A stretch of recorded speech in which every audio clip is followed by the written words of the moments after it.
আজকে আমরা ইলিশ মাছ সর্ষে ইলিশ বানাবো। তার জন্য প্রথমে আমরা ইলিশগুলো নিয়ে নিলাম। ইলিশগুলো ফ্রিজে ছিল তো, তার জন্য বরফ হয়ে গেছে,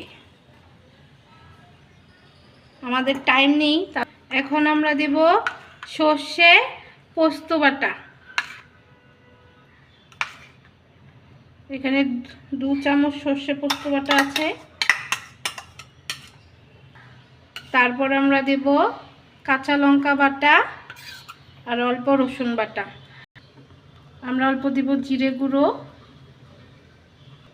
অল্প দিব কালো জিরে, হলুদ গুঁড়ো, স্বাদ মতো নুন। আপনারা রসুনটা দিতেও পারেন আর ইচ্ছা মতো না দিলেও হবে। কাঁচা লঙ্কা, তারপর বেশ খানিকটা সর্ষের তেল,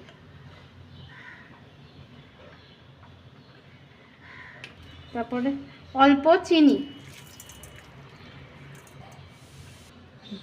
এখন আমরা ভালো করে এটাকে মাখাবো।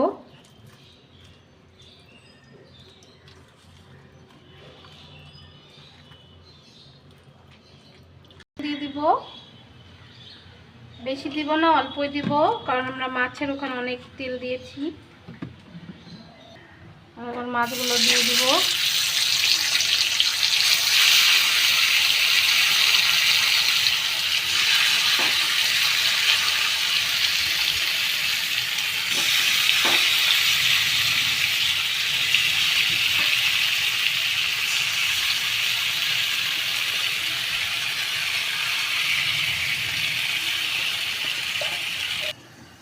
আমরা জল দিয়েছি, এখন জল দিয়ে ঢেকে 10 মিনিট রান্না করব।